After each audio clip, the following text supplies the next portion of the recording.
Hello, my great and spacious world.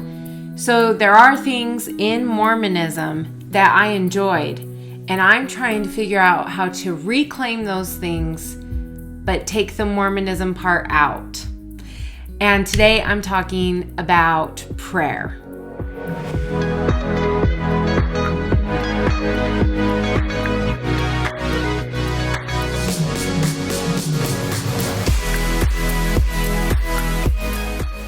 I loved praying. As a Mormon, I prayed morning and night. I prayed over all my meals. We prayed as a group whenever we gathered. Since I grew up in a Mormon dominant community, we'd even pray before like plays and games and events. There was a lot of prayer going on. Since leaving the church, prayer has felt very triggering and tied to Mormonism. And so this past year, there's been very little prayer. And it isn't until just recently that I realized that when I cut prayer, I cut a lot of other important things that I'm trying to put back into my life right now. What did prayer provide that I feel was good for me in my life? And how am I reclaiming that? Okay, first, I think prayer puts you in a place of gratitude, because usually part of your prayer is being thankful for your blessings. Another thing that prayer does is it gives you a place to talk about your struggles, talk about your shame. And so it's like really self-reflective and a good place to be open and honest with yourself. Prayer is also a place where I express my hopes and desires and ask God for help with those hopes and desires. Another thing that I really liked about prayer is I really felt like it brought a group of people together. Whether that's the beginning of a meeting or beginning of a meal, it gets everyone focused. It gets everyone paying attention, coming together. And so yeah, those are probably the 4 things about prayer that when I cut prayer out of my life, I also cut these 4 things out of my life. And I did feel like I was missing something. So how I'm putting those things back into my life. The one thing that helped me reclaim some of this stuff is journaling. In this journal I have a section where I express gratitude night and day. And I just write down things that I'm grateful for, and I have a meditation spot where I just write down my feelings, and I can write down anything I feel like. Also, I keep track of my goals in my journal. I set goals. I break them down into small pieces, and I just daily check in with myself to see how I'm doing with my goals. And sometimes I even check in with myself to see if I even still want that as a goal. And if maybe that's something I don't want anymore, then I take it out or repurpose it. My journal has really helped me stay in tune with myself, my needs, my wants, my desires, what's going on. I think during my life, I've always known gratitude was important. I don't think until this year I realized how important it was. And reclaiming it and having it be a part of my life has been so helpful. And then for the gathering part, one thing that we've been trying this year for gathering is when we gather for a meal, instead of saying a prayer, we've been trying to do toasts where everyone raises their glass and each of us gets a turn, and we can either say something that we're grateful for or like a thank you to someone else in the family, or celebrate an accomplishment, or even share like a hope or a dream. And then we all toast to whatever that person wanted to share. I really liked that for a while, as it felt like a good coming together. It felt like a good moment to share.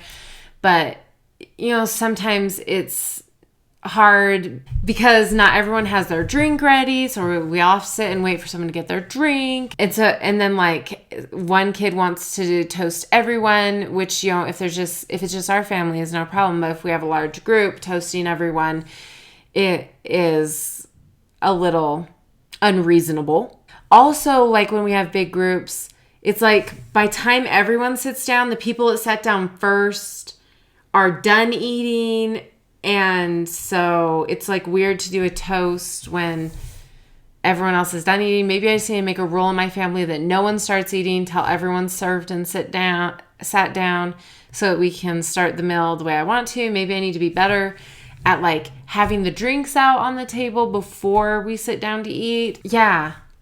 I'm still like trying to figure out how I want to handle that. So the journal that I decided to start using is called the Empress Journal. And as you can see, it's got a lot of love. A friend I went to high school with made this journal, and she has a podcast. It's called Scars We Share. I recently went on her podcast and talked about leaving the church. And that's how me and Kayleen is her name. That's how me and Kayleen reconnected. After I was doing that interview, we were catching up and talking about what we're doing these days. And she told me about this journal that she was doing. And so I went and bought one. You can buy them on Amazon. I'll leave a link in the comments. And I've been loving it. In the very beginning, she has a page where you can write down what brings you joy.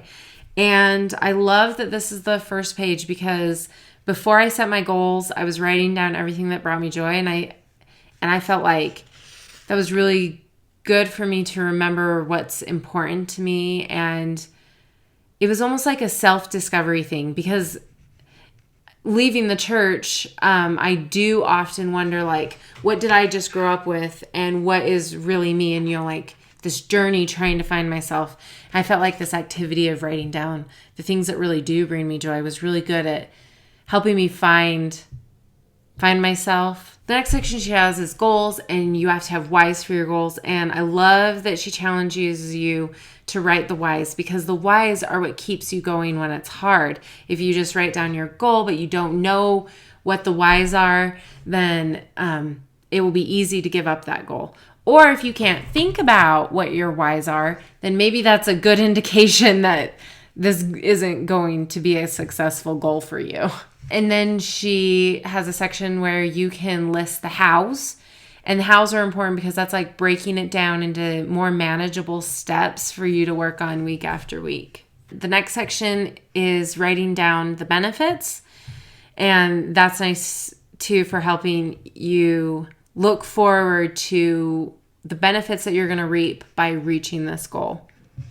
And at the bottom, you get to write in your deadline and sign it. And that is great for commitment. Like, I've put a deadline on it. I've signed my name to it. I just feel more committed to my goal. And my favorite part of the goal section is she has a celebration section. So after you meet your goal, you get to write down all the feelings that you feel and celebrate your victory, which I think is super important. What is the point of trying to do all these hard things if you can't celebrate accomplishing them? On each page, she has a quote. And because this is the Empress Journal, all the quotes on each page are given by a woman. And it's been fun to hear a woman's voice every day. In Mormonism, I think we're very deprived of women's voices. So at the beginning of each week, you can think about how you want your week to go and write down your hopes and dreams. And then every day, you've got gratitude, meditation, habit or goal tracker. But another important thing that I've been doing in my journal is affirmations.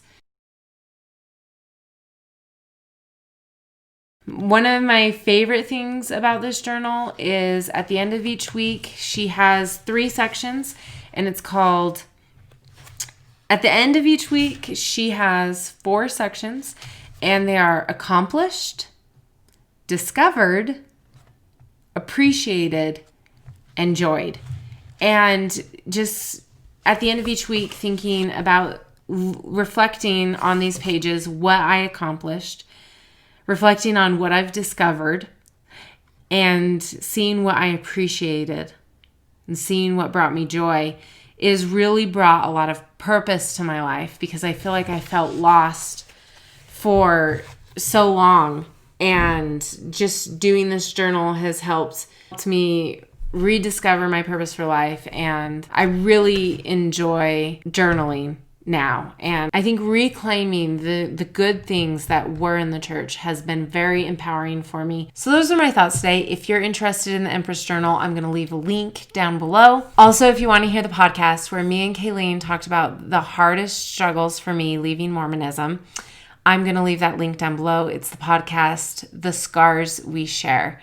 I've really been enjoying listening to her podcast, and I was so glad that she gave me the opportunity to share a bit of my story on her podcast.